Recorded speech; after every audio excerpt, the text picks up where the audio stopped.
Imagine a single unscripted moment that could destroy one of television's most beloved comedies. A legendary show that revolutionized sitcoms, with its authentic portrayal of working-class life, suddenly faced cancellation after one line was delivered with an intensity that shocked audiences into silence. This is the hidden story of how live television, Cold War politics, and one unforgettable night changed TV history forever.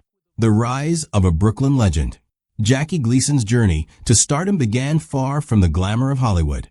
Growing up in a cramped Brooklyn apartment in 1916, young Jackie experienced hardship early. His father disappeared when he was only 9, leaving his mother to struggle with low-paying jobs just to keep food on the table.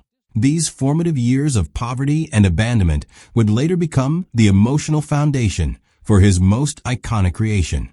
The streets of Brooklyn shaped everything about Gleason's future character work.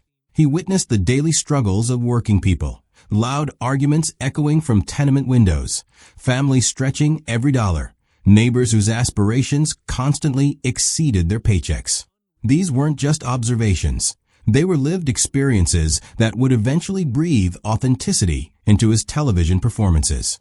Gleason's path to success wasn't straightforward. He hustled through pool halls, took whatever odd jobs he could find, and gradually worked his way into variety entertainment. By the early 1950s, he landed his own show on the Dumont Network. It was here in 1951 that Ralph Kramden first appeared, a loud, impatient bus driver whose get-rich-quick schemes always ended in disaster, breaking television's unwritten rules. When the standalone series launched in 1955, American television was dominated by idealized family shows, perfectly manicured lawns, wise fathers in cardigans, and children who learned gentle moral lessons were the standard formula. The industry believed audiences wanted escape and reassurance, not reality. Gleason rejected this entirely. His show featured a deteriorating Brooklyn apartment with peeling wallpaper, a struggling bus driver who never caught a break, and a wife who challenged her husband rather than simply supporting him.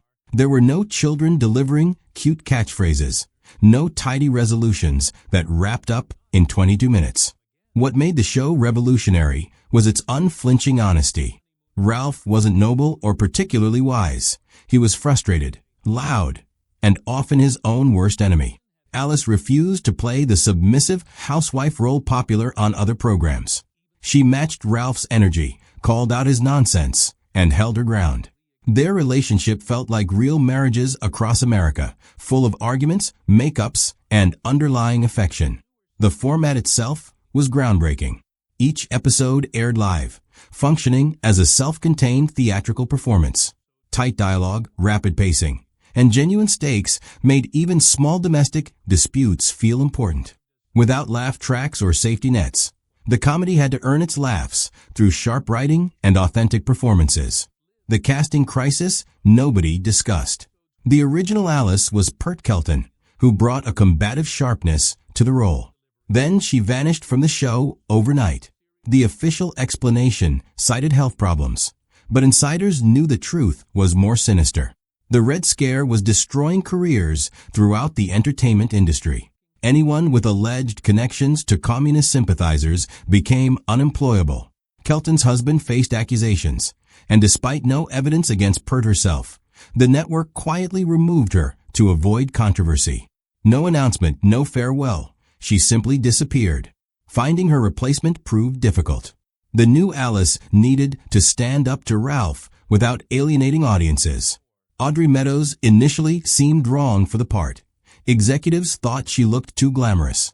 Determined to prove them wrong, Meadows showed up to her next audition without makeup, hair unstyled, wearing ordinary clothes. She photographed herself looking exactly like a working-class Brooklyn wife. When Gleason saw those pictures, he knew immediately she was perfect. Meadows brought a different energy than Kelton. While the original Alice matched Ralph's volume and intensity, Meadows played it calmer, letting Ralph's anger burn itself out before delivering devastating one-liners. This created a new dynamic. Ralph's explosions seemed bigger against Alice's quiet strength. The show found a different rhythm, one that balanced intensity with warmth. The night everything changed. October 1956 seemed like any other broadcast night. The episode centered on Ralph believing his single vote could swing a local election, standard material for the show. The studio audience was primed for laughs, the crew prepared for another smooth live performance. Then came the moment that changed everything. During a heated exchange, Gleason delivered his famous catchphrase, "Bang, zoom, straight to the moon." Audiences had heard this line countless times as a comedic empty threat. But this time, something was different. His tone was sharper, colder. His body language aggressive. The space between him and Meadows seemed to shrink uncomfortably. The usual comic exaggeration was gone, replaced by something that felt genuinely menacing. The studio audience didn't laugh. They fell completely silent.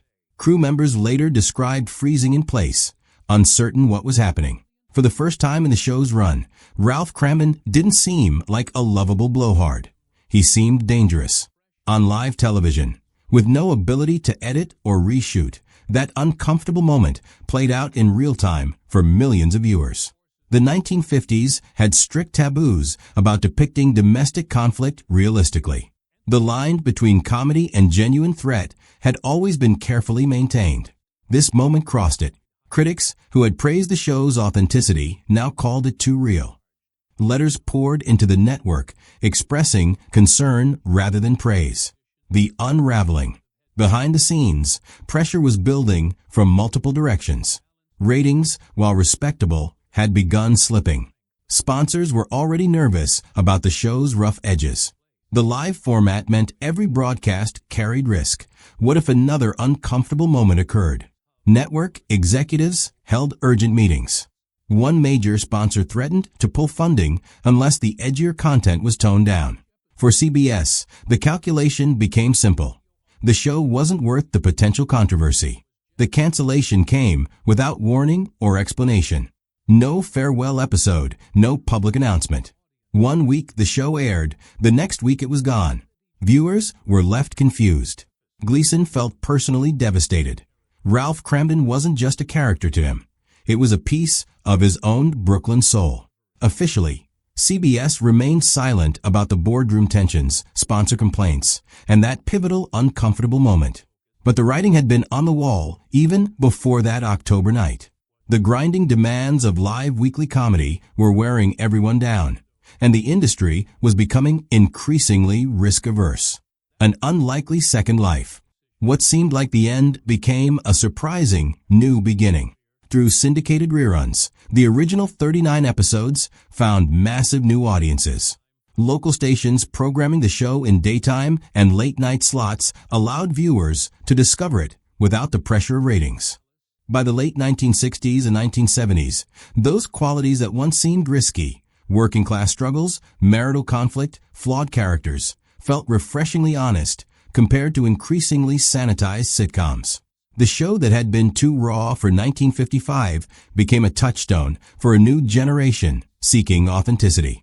The bang, zoom line transformed from controversy into cultural icon. It was quoted, parodied, and referenced everywhere. Context had shifted. What once seemed threatening now felt like charming vintage television.